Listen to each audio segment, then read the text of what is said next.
오늘 새벽에 우리 시편 65편을 좀 상고하고자 합니다. 오늘 65편 계속해서 우리가 시편의 말씀 부교육자들이 나누고 있는데요. 오늘 시편 65편은 다윗이 지었습니다. 표제어에도 그렇게 나와 있죠. 다윗의 시. 다윗이 지은 어떤 시냐? 감사 예배 시입니다. 시편에는 이렇게 쭉 보시면 여러 가지 형식의 시편의 내용들이 있습니다. 그런데 특별히 이 감사 예배시가 총 몇 편이나 기록되어 있냐면 29편, 29편의 감사 예배시가 150편 안에 들어있다는 거죠. 그런데 이러한 감사 예배시에는 어떤 특정한 역사적 사건을 배경으로 하지 않는다라는 특징을 가지고 있다는 것입니다. 또한 이 오늘 본문의 말씀을 좀 보시면 이 시편이 쓰여졌을 때, 그리고 상황은 또 읽어졌을 때의 상황은 장막절 절기였음을 알 수 있게 합니다. 그것을 염두에 두고 다윗이 시편을 기록하고 있다는 것이죠. 장막절, 다시 이야기하면 유대인의 추수감사절이라는 의미를 또 내포하고 있다는 것을 좀 보시면 되겠습니다. 그 내용들을 어디에서 유추할 수 있느냐? 9절, 10절 말씀 보시면 한번 읽어볼까요? 9절, 10절 함께 읽겠습니다. 시작. 땅을 돌보사 물을 대어 심히 윤택하게 하시며 하나님의 강에 물이 가득하게 하시고 이같이 땅을 예비하신 후에 그들에게 곡식을 주시나이다. 주께서 밭고랑에 물을 넉넉히 대사 그 이랑을 평평하게 하시며 또 단비를 부드럽게 하시고 그 싹에 복을 주시나이다. 아멘.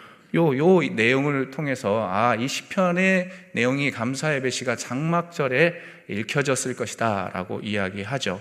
그러면서도 많은 학자들이 이야기하기를 무엇이라 또 이야기하냐면 이 시편을 집으로 추수를 가져오는 노래, 집으로 추수를 가져오는 노래, 또 다르게 이야기하면 뭐라고 얘기할 수 있냐면 추수감사절 시편이라고 이야기할 수 있습니다. 이런 형식을 가지고 있는 내용이 65편입니다. 그래서 이제 이런 형식을 가지고 있다라는 것들을 생각해 보면서 오늘 본문을 좀 구체적으로 봅시다. 크게 이게 본문에 들어가 보면 세 부분으로 나눌 수가 있는데요. 먼저 1절에서 4절 보시면 여기에서는 어떤 내용이 기록이 되어 있느냐? 이스라엘의 회중이 하나님의 기도에 응답, 그리고 복주심에 감사해서 하나님을 찬양하기 위해서 시온의 성전에 모였음을 증거합니다. 또한 그들 자신들이 소원한 대로 제사를 드리며 찬양을 드릴 것을 노래하고 있지요. 1절과 2절 말씀을 우리 표준 세번역으로 함께 읽겠습니다. 1절과 2절입니다. 시작. 하나님, 시온에서 주님을 찬양함이 마땅한 일이니 주께 한 맹세를 지키려 합니다. 우리의 기도를 들으시는 주님, 육신을 가진 사람이면 누구나 주님께로 나아옵니다. 아멘. 하나님, 시온에서 주님을 찬양함이 마땅한 일이다, 그렇게 선포하고 있습니다. 오늘 이 본문의 말씀하고 표준 세번역의 말씀을 딱 보시면 좀 차이가 나는 것 같지 않습니까? 오늘 우리가 개역개정 성경을 읽었을 때는 하나님이여 찬송이 시온에서 주를 기다리오며 라고 하고 있습니다. 좀 와닿지는 않습니다. 근데 표준 세번역으로 보니까 하나님, 시온에서 주님을 찬양함이 마땅하다 라고 선포하고 있습니다. 자, 이어서 이 다윗은 자신들이 구원받고 하나님의 복을 누리게 되어 하나님의 성전에 나올 수 있게 된 것이 하나님께서 무엇인가를 해줬기 때문에 나왔다. 그 무엇인가는 바로 무엇이냐 하면 죄를 하나님께서 용서하셨기 때문에 성전에 나와 예배할 수 있음을 선포하고 있습니다. 3절 말씀 현대인의 성경으로 읽습니다. 3절입니다. 시작. 이제 이 허물을 짓고 다니니 너무너무도 무겁사오나 주께서는 그 허물도 다 덮어주십니다. 아멘. 제가 제 버전으로 읽어드리겠습니다. 이 버전이 약간 다른데요. 그래서 새벽에 보내드리긴 했는데 잘 들어보십시오. 현대인의 성경으로 보면은 이렇게 증가합니다. 우리가 죄에 눌려 시달릴 때 주는 우리 죄를 용서해 주십니다. 아멘이시죠? 우리가 죄에 눌려 시달릴 때 주는 우리의 죄를 용서해 주십니다. 그렇기 때문에 성전에 나와서 하나님을 찬양할 수 있고 예배할 수 있음을 선포하고 있습니다. 계속해서 오늘 본문의 시인은 하나님의 성전에 나와 자유롭게 하나님을 또 예배하고 하나님의 성전에서 흘러나오는 좋은 것을 누리는 자신들이 얼마나 행복한지를 계속해서 노래하고 있습니다. 4절 말씀, 오늘 우리 개역개정 성경으로 함께 읽습니다. 4절 말씀입니다. 시작. 주께서 택하시고 가까이 오게 하사 주의 뜰에 살게 하신 사람은 복이 있나이다. 우리가 주의 집 곧 주의 성전의 아름다움으로 만족하리이다. 아멘. 주께서 택하시고 가까이 오게 하사 주의 뜰에 살게 하신 사람이 뭐 있다? 복이 있다. 우리가 주의 집 곧 주의 성전의 아름다움으로 만족하리로다. 그렇게 고백하고 있습니다. 이런 내용들이 1절에서 4절에 언급이 되어 있고요. 그게 두 번째로 봤을 때는 5절에서 8절입니다. 5절에서 8절을 보시면 여기서 시인은 구원과 또 창조의 그 어떤 놀라운 일을 이루신 그 하나님을 찬양하고 있습니다. 5절 말씀을 제가 현대인의 성경으로 봉독해 드리겠습니다. 잘 들어보십시오. 우리 구원의 하나님이시여 을을 쫓아 주께서 우리에게 놀라운 일로 응답하시니 세상 모든 사람이 주를 신뢰합니다. 아멘. 그렇게 노래하고 찬양하고 있습니다. 대표적인 구절을 제가 읽어드렸는데 그 내용들이 5절에서 8절에 언급이 되어 있습니다. 마지막으로 9절에서 13절 보면은 제가 서두에도 말씀드렸지만 장막절에 관한 스토리들이 기록이 되어 있습니다. 한 해의 농사를 은혜로 풍성하게 채우신 하나님을 찬양하고 있는 것이죠. 즉 하나님께서 땅에 비를 주시고 또 넉넉하게 물을 공급하셔서 땅을 기름지게 준비해 주셨다. 그리고 또한 곡식과 가시를 풍성하게 수확하게 하시고 양떼를 주셨다. 누가요? 하나님께서 그렇게 허락하셨다라고 선포하면서 찬양하고 노래하고 있습니다. 이러한 하나님의 선하심과 축복으로 인해 이스라엘 백성들뿐 아니라 예배하는 거룩한 하나님의 백성들뿐 아니라 자연 만물이 하나님을 마땅히, 그러니까 아까 전에 제가 1절 마땅히 찬양해야 된다는 표현이 있죠. 마땅히 자연 온 피조물들이 마땅히 하나님을 찬양해야 함을 언급하면서 마칩니다. 13절 하반절 보면 이렇게 증가합니다. 제가 봉독합니다. 그들이 다 즐거이 외치고 또 노래하나이다. 아멘. 띄워졌으니까 함께 13절 쭉 한번 읽어보겠습니다. 시작. 초장은 양떼로 옷 입었고 골짜기는 곡식으로 덮었음에 그들이 다 즐거이 외치고 또 노래하나이다. 아멘. 잠깐만 띄워주시면요. 띄워주시고요. 초장은 양떼로 옷 입었고 이게 무슨 의미입니까? 초장에 양떼들이 어마어마하게 많다라는 겁니다. 그리고 골짜기는 곡식으로 덮었음에 그들이 다 즐거이 외치고 또 노래하나이다. 이 그들이라는 표현에는 온 피조물이라는 내용들이 담겨져 있는 것입니다. 그러면서 아름답게 이 시편의 말씀이 맞춰지고 있습니다. 이러한 내용들이 기록되어 있는 말씀이 시편 65편인데요. 오늘을 살아가는 우리들에게 이 시편 65편을 통해서 적용할 수 있는 메시지가 무엇이 있을까 생각해 볼 때 약 두 가지로 생각할 수가 있습니다. 먼저는 사랑의 하나님은 우리의 기도를 외면치 않으시고 응답해 주신다는 것입니다. 믿으십니까? 사랑의 하나님은 우리의 기도를 외면치 않으시고 응답해 주십니다. 2절 말씀 보면 이렇게 증가합니다. 2절 함께 읽어볼까요? 시작. 기도를 들으시는 주여 모든 육체가 주께 나아오리이다. 아멘. 여기서 우리가 주목해서 보아야 할 표현이 있습니다. 그건 뭐냐면 기도를 들으시는 주여. 아멘. 기도를 들으시는 주라는 이 말씀입니다. 이 말씀은 다윗의 체험적인 고백입니다. 자신이 경험하고 느꼈기 때문에 고백하고 있는 것입니다. 기도를 들으시는 주라고 선포하고 있는 것이죠. 다윗은 그가 어려움 가운데 기도할 때에 언제나 신실하게 응답해 주시고 그의 삶을 이끌어 가신 그 하나님의 은혜를 기억했기 때문에 그렇게 고백하고 있는 것입니다. 그리고 많은 사람들이 그렇게 선포하기를 원했던 것이죠. 기도를 들으시는 주라고 말입니다. 이는 결국 하나님께서 다윗을 사랑하시면서 항상 관심을 가지시고 또 살펴보고 계신다라는 증거가 되는 말씀이기도 합니다. 그렇게 다윗 떠올려 보면 다윗 그가 아무리 열악한 상황에 처해 있어도 낙심하지 않고 언제나 하나님을 바라봤고 하나님 앞에 부르짖었던 다윗의 모습을 분명히 우리는 기억하고 있습니다. 예를 들어서 여러분 떠올려 보십시오. 장인 사울로부터 선을 행했는데 그게 악으로 돌아올 때 도망치던 다윗의 모습 떠올려 보시면 아실 것이고, 또 어떻습니까? 비참한 상황이지 않습니까? 압살롬의 그 아들 압살롬으로부터 반역이 일으켜져서 도망쳐야 하는 그런 상황. 그런데 그 도망쳐야 되는 상황이 어땠습니까? 맨발로 도망치는 거예요. 여러분, 그 모습들이 상상이 되시나요? 그런데 그러한 상황 가운데서도 다윗이 했던 것은 뭐냐면 정말로 중심을 잃지 않고 하나님을 바라보면서 기도했던 것을 압니다. 또 기도했던 그 다윗의 모습을 떠올려 봅니다. 그렇기 때문에 기도를 들으시는 주라고 선포하고 있습니다. 자, 그렇다면 하나님은 비단 다윗의 기도만 응답하시는 분이십니까? 아니지요. 우리의 기도도 응답하시는 분입니다. 하나님은 누구든지 그분께 나와 기도하는 모든 사람에게 응답하십니다.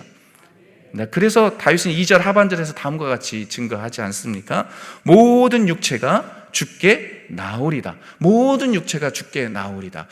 그러면 하나님, 제가 이제 고민을 했죠. 모든 육체, 하나님을 믿지 않는 사람들도 나오면 들으시는 것일까? 간혹 들을 수도 있죠. 그래서 회심을 요구할 수도 있으니까요. 그런데 여기에서 모든 육체란 모든 인간을 말하긴 하지만, 그런데 여러분, 여기서 모든 인간이라 하면 전 인류의 많은 사람들 이야기하지 않아요. 어떤 사람을 이야기하느냐면 예수님을 믿는 자들입니다. 하나님을 알고 있는 자들입니다. 그런 자들의 기도를 들으시는 것이죠. 그 기도를 응답하시는 것이죠. 그들이 주께 나오리다, 그렇게 선포하고 있습니다. 자, 그리고 인간이라는 표현이 있는데요, 이거는 육체라는 말, 즉 인간의 어떤 연약함들을 표현해주고 있습니다. 육체라는 이 단어의 의미에는 연약한 인간의 모습이 내포되고 있다는 것이죠. 이 내용들을 좀 중심으로 해서 본다면 이렇게 정리할 수 있습니다. 즉, 인간은 하나님께 의존할 수밖에 없다. 그 인간은 어떤 사람이냐면 하나님을 믿고 따라가는 사람들, 예수 그리스도의 그 존재를 알고 있는 이들, 그 하나님을 의지할 수밖에 없다. 너무나도 연약한 존재이기 때문에, 그렇기 때문에 하나님의 도우심 없이는 살 수 없는 정말로 연약한 존재가 인간이다. 그리고 또 예수님을 믿는 이들이다, 하나님을 따르는 이들이다, 그렇게 선포하고 있는 것이죠. 그렇게 다윗은 인간의 어떤 연약한 그런 속성들을 아시는 그 하나님께서 성도들의 기도를 거절하지 못하시고 응답해 주시는 분임을 분명하게 선포하면서 고백하고 있습니다. 그가 그렇게 경험했기 때문이죠. 그렇다면 여기서 한 가지 더 깊이 있게 생각할 것은 바로 하나님께서 왜 당신께 나오는 자들, 그러니까 하나님 앞에 모든 이들 나오는 자들의 기도를 거절하지 않으시고 응답해 주시는 것일까라는 질문을 해봅니다. 그렇다면 하나님께서 성도들의 기도를 들어주시지 않으면 안 돼, 잘못을 해서 그러실까요? 그렇지 않지요. 그렇다면 도대체 무엇 때문에 하나님 앞에 나오는 이들의 모든 기도를 청정하시고 다 들으시는 것일까? 귀 기울이시는 것일까? 그것은 바로 하나님의 사랑의 속성 때문입니다. 이 아침에 한번 따라해 볼까요? 하나님은 사랑의 하나님이시다. 아멘이시죠? 하나님의 사랑의 속성 때문입니다. 하나님 그 자체가 사랑이시기 때문에 기도에 응답해 주시는 것입니다. 하나님은 자기 백성과 자기 자녀들을 무한대로 사랑하십니다. 우리는 속이 좁잖아요. 하지만 하나님은 큽니다. 그리고 한 가지 더, 이거는 말씀에 좀 빗나가는 이야기이기도 하지만 하나님을 믿고 따른다면 그 하나님의 은혜를 닮아가는 거잖아요. 그래서 우리도 속이 좁으면 된다, 안 된다? 속이 넓어야 돼요. 밴댕이 소알딱지라고 하잖아요. 그러면 안 되고요, 이렇게 커야 됩니다. 잊지 마십시오. 사랑을 받았으면 그 사랑 안에서 넓어져야 되는 것이죠. 넓어져야 합니다. 어쨌든 하나님은 자기 백성을 무한대로 사랑하세요. 인간에게는 한계가 있지만 그것을 어디에서 증거하냐면 이사야 49장 15절에서 다음과 같이 증거합니다. 함께 읽어볼까요? 제가 봉독해 읽어보겠습니다. 함께 읽겠습니다. 시작. 여인이 어찌 그 젖먹는 자식을 잊겠으며 자기 태에서 난 아들을 긍휼히 여기지 않겠느냐. 그들은 혹시 잊을지라도 나는 너를 잊지 아니할 것이라. 아멘. 세상 사람들은요, 한계가 있어요. 인간과 인간 사이에서는, 사랑의 관계 안에서는 한계가 있다는 것이죠. 하지만 하나님의 사랑에는 한계가 없습니다. 믿으십니까? 하나님의 사랑에는 한계가 없습니다. 그들은 혹시 잊을지라도, 세상 사람들은 살다가 힘들면 잊어버리고 막 아이들 버려버리잖아요. 잊을지라도 나는 너를 잊는다, 잊지 않는다, 잊지 않는다. 그렇게 선포합니다. 말씀으로 그렇게 선포하고 있습니다. 그렇기 때문에 저와 여러분들이 해야 될 것이 있습니다. 그것은 항상 깨어서 우리의 기도에 응답하실 그 하나님의 은혜를 기대하는 것입니다. 하나님께서 응답해 주실 것을 기대하면서 엎드려 거룩한 존재로 살아가는 것이죠. 기도에 응답을 하실 그 확신을 가지고 나아가는 것입니다. 그러면 고단한 인생길이라고 하잖아요.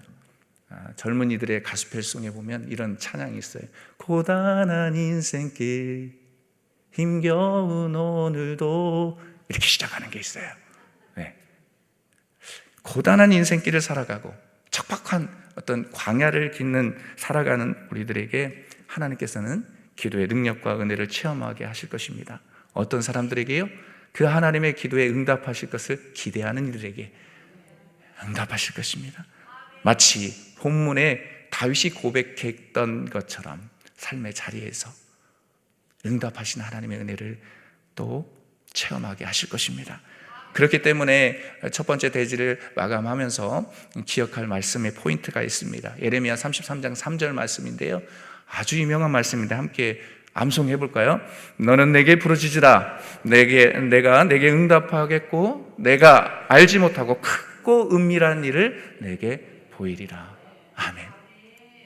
너는 내게 부르짖으라. 그러니까 저와 여러분들이 할 수 있는 건 뭐예요? 하나님 앞에 부르짖는 겁니다. 주여, 이 새벽에도 부르짖기 위해 나왔습니다. 주여, 긍휼히 여겨 주십시오. 우리의 마음에 성령의 충만함을 허락하여 주옵소서. 내가 알지 못하고 크고 은밀한 일을 보여 주옵소서. 하나님께서 보여주실 것이고 그러한 기도의 응답으로 삶의 자리에서 보여주실 것입니다. 오늘 새벽에도 기도하실 때 그렇게 기도하시고 매일의 삶 속에서도 그렇게 기대하며 기도하는 귀한 제자 강성교회 성도님들 되시길 주님의 이름으로 간절히 축복합니다. 두 번째로 볼 때 영적인 교훈, 주의 뜰에 거하는 자 영혼의 만족함을 누리게 된다는 것입니다. 주의 뜰에 거하는 자 말입니다. 4절 말씀 함께 읽겠습니다. 4절 말씀입니다. 주께서 택하시고 가까이 오게 하사 주의 뜰에 살게 하신 자라는 복이 있나이다. 우리가 주의 집 곧 주의 성전의 아름다움으로 만족하리이다. 아멘. 본문의 다윗은 주께서 택하시고 가까이 오게 하사 주의 뜰에 살게 하신 사람이 복이 있다, 그렇게 말씀합니다. 이 말씀 안에는 두 가지 의미를 내포하고 있습니다. 먼저는 주님께서, 하나님께서 택하신 자들을 가까이 오게 하셨다라는 겁니다. 가까이 오게 하셨다. 이는 결국 뭘 얘기하냐면은 하나님의 전적인 선택과 부르심을 말합니다. 선택과 부르심. 그러니까 오늘날로 표현을 이야기한다면 구원은 전적인 하나님의 은혜이다 라는 것들을 말씀해 주고 있습니다. 그 안에 첫 번째 의미가 그렇게 담겨져 있고요. 두 번째로는 이 구원받은 자들이 영혼의 만족함을, 풍성함을 누릴 수 있도록 바로 장소를 준비해 주셨는데 그 장소가 어디냐면 주의 뜰. 그러니까 영혼의 풍성함, 내적인 어떤 풍성함들을 채울 수 있도록 주의 뜰을 만드셔서 그곳에 나와 예배하길 원하시는 그 하나님 아버지의 마음이 담겨져 있다는 것이죠. 이와 같은 말씀, 이 말씀 구절에 두 가지 의미를 담고 있는데요, 후자의 내용을 좀 더 깊이 있게 좀 나누고자 합니다. 여기서 말하는 뜰이란 무엇을 이야기합니까? 바로 성소를 일컫습니다. 성소, 지성소와 성소 기억하시죠? 성소를 말합니다. 이 성소 뜰에는 오직 하나님의 택하심을 받은 이스라엘 백성들만 들어갈 수 있었던 것이죠. 당시 시대적으로. 지금은 누구든지, 내 집은 만민이 기도하는 집이라 누구든지 들어오셔도 되죠. 하지만 구약 당시에는 그랬어요. 그러니까 거룩한 곳이었던 것이죠. 어쨌든 이스라엘 백성들이 그 당시에 들어와야 했던 곳입니다. 만약 이스라엘 백성들이 아닌 다른 이들이 성소의 뜰에 들어온다면은 그들은 죽음을 면치 못했습니다. 하나님 앞에. 왜냐하면 성소의 뜰은 하나님과 그의 택하신 백성들이 어떤 곳을 하는 곳이냐 하면 거룩한 교제를 하는 곳이 바로 뜰이었기 때문입니다. 그런데 본문의 다윗은 이러한 장소인 이 성소의 뜰에 거주하는 자가 복이 있다, 그렇게 선포하고 있습니다.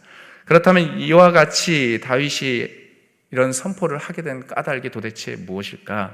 그것은 바로 믿는 사람들, 그러니까 믿는 사람들이 하나님과의 교제를 통해서만 참된 만족을 누릴 수 있기 때문입니다. 믿으십니까? 하나님과의 교제요, 영적인 교제요. 그래서 여러분 예배를 사모하는 것 아니겠습니까? 하나님과의 교제를 통해서만 참된 만족을 누릴 수 있기 때문에 이 말씀을 선포하고 있습니다. 사랑하는 성도 여러분, 사람은 누구나 만족한 삶을 살아가길 원합니다. 하지만 그와 같은 만족한 삶은 세상적인 것으로 누릴 수가 없습니다. 아니, 누릴 수는 있죠. 여러분 부자 되고 싶으시죠? 아멘 하시는 분. 부자 되고 싶고 건강하게 행복하게 먹고 싶은 거 다 드시고 싶고 어디든 막 놀러 가고 싶고 한 게 바로 우리의 인간적인 마음이에요. 근데 그것은요, 한계가 있어요. 영원하지 않다는 거예요. 부자에게도 고민이 있습니까? 없습니까? 있다라는 거예요. 만족함이 없습니다. 사람에게는 짧게라도 만족함을 누릴 수 있을지도 모르겠습니다. 외적인 어떤 충만함을 통해서요. 그런데 거기에는 분명히 한계가 있습니다. 그렇기 때문에 인간의 연약한 가운데 만족함은 세상이 줄 수 없다는 것이죠. 그렇다면 어떻게 해야 만족한 그런 삶들을 누릴 수 있는 것일까요? 어떻게 해야지 정말로 풍성한 은혜의 삶들을 살아갈 수 있을까요? 내적인 풍성한 말입니다. 바로 주의 성전 뜰을 가까이 하는 것입니다. 그렇게 할 때 우리의 영혼에 만족함을 느끼는 것이죠. 사랑하는 자여, 내 영혼이 잘된 같이 내가 범사에 잘되고 강건하기를 내가 간구하노라. 아주 유명한 말씀인데요, 첫 번째로 등장하는 건 뭐예요? 내 영혼이요. 영혼의 만족함입니다. 잊지 마십시오. 여러분 주의 뜰에 나와 하나님 앞에 엎드릴 때에 하나님, 내 영혼의 만족함을 허락해 주옵소서.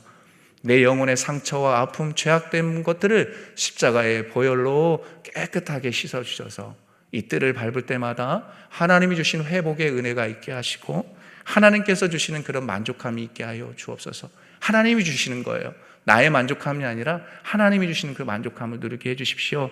그렇게 나아가는 거룩한 백성이 되시길 바랍니다. 그래서 뜰, 주의 성전을 밟을 때, 뜰은 오늘날의 성전을 이야기할 수 있으니까요, 성전을 밟을 때에도 거룩함을 가지고 나오셔야 돼요. 그리고 잊지 마실 것은 딱 앉았다면 회개의 기도를 먼저 하셔야 해요. 예배의 자리로 나아갈 때 하나님 용서해 주십시오. 정결하게 해주십시오. 그렇게 할 때에 우리의 마음 평안해질 것이고 그 평안함을 통해서 하나님께서 부어주시는 그런 은혜가 있을 줄 믿습니다.